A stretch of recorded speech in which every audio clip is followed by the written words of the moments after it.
Welcome back to Rand on Real Estate. My name is Greg Rand. I'm your host. This is 77 WABC, also available on WABCRadio.com. We're broadcasting from the Small Business Authority studio.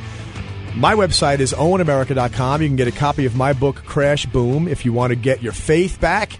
If you want to realize that after every boom comes a crash and every crash comes a boom, and guess where we are right now? We're after the crash. So we've got some good stuff coming to us.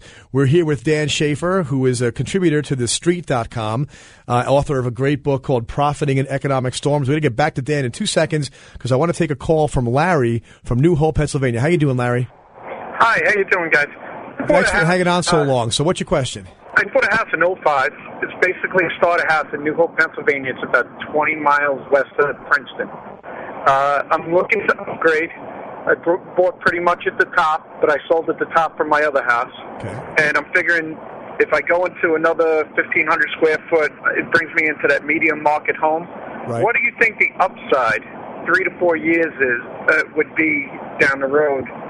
That's a great question. I think, as an investment. I think the upside 3 to 4 years is going to be probably fairly flat. That's the bad news. You know, we're going to be coming down, I think, a little bit between now and a year from now. But I expect that what generally seems to happen after one of these tumultuous times that we're going through right now is that the market stabilizes and it just takes a deep breath. You know, it quiets down. And so I wouldn't expect to see much in the way of a big equity buildup, a big appreciation between now and 5 years from now. I think it's going to be the next 5-year period where it's going to come from.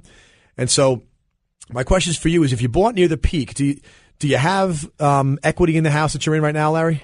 Yeah, I have about $350,000 in equity in a house that I could sell for about $550,000. Okay, and so I'm looking about taking on in monthly bills between taxes, utilities, and payment another $2,000 a month.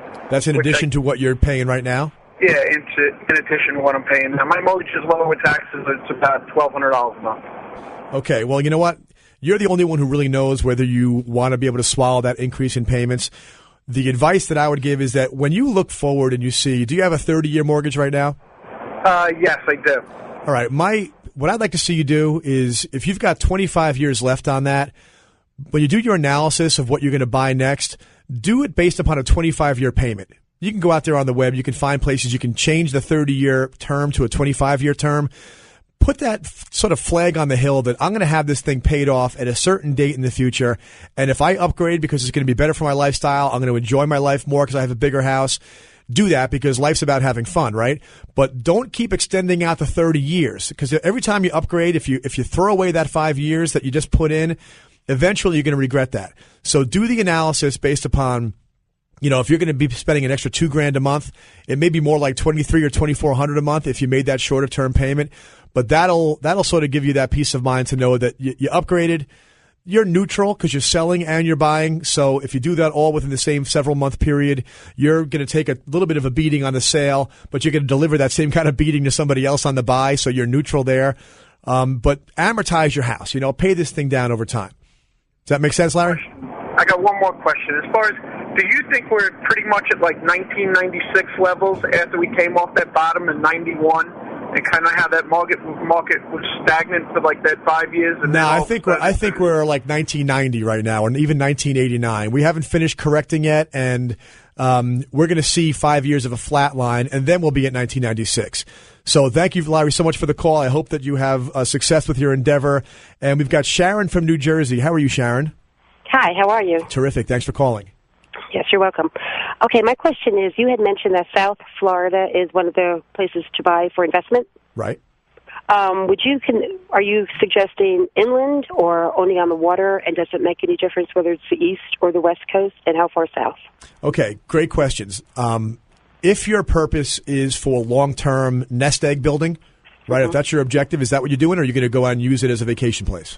I'm not sure. Whatever is most lucrative. I'd love to use it as a vacation place also, but I'm not sure if that's the way to go. That's a different business plan. If you're going to focus on it as an investment, I like the idea of going to West Coast or East Coast is personal preference. Okay, they're both getting beaten up right now, and they both have fabulous long-term prospects.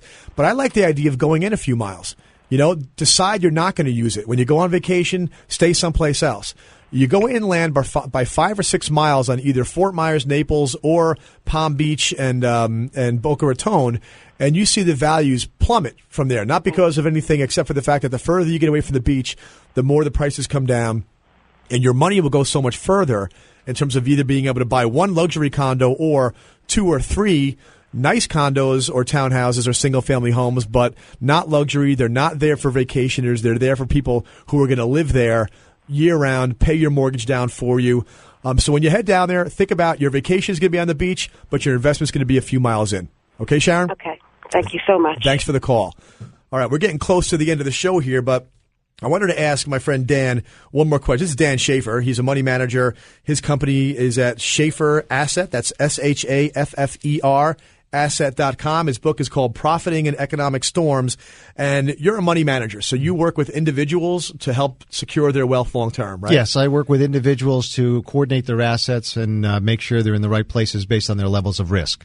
And of the people that you're working with, where right now you mentioned earlier that the REITs are one of the places you're recommending. Do you ever recommend people go and buy individual properties, or is your sweet spot still securities and bonds and things like that? Yeah, mostly mine are public securities and asset allocation, but I do incorporate those assets into their financial plan because those are real estate assets that are non-liquid. So I can advise them. I get questions about it a lot, but it's not something that I'm out there actively doing. I do mostly the security side. And how often the people that you've got that are wealthy, that you're helping them manage that money, how often did they get there because of real estate investing over the long term? You mean out of the clients that I have? Out of the clients that you have, are the people who have already made it, is real estate one of their plays? It's interesting. A lot of my clients are not in the real estate business because they're running companies. They're doing their own businesses. They come to me to manage their money. Very interesting. All right, well, we're gonna spend some more time offline talking. We're gonna see if I can get you to get some of your clients to start putting some more money into real estate. But I want to tell you, Dan Schaefer, you've been a great guest. I'm so happy that you came. Again, his book is Profiting in Economic Storms, available everywhere. His website is SchaeferAsset.com, and I really appreciate your perspective because we're kind of cut from the same cloth. You know, we do it in different ways. We operate in different sides of the equation, but we both believe that right now is such an extraordinary opportunity in historical terms that if people have the guts, get good advice, take the plunge now, and have a long-term view, they're going to do very well. So thanks for being with us. Thank you for having me. It's been great. Okay, you've been listening to Rand on Real Estate on 77 WABC. My website is ownamerica.com. I want you to own a piece of America.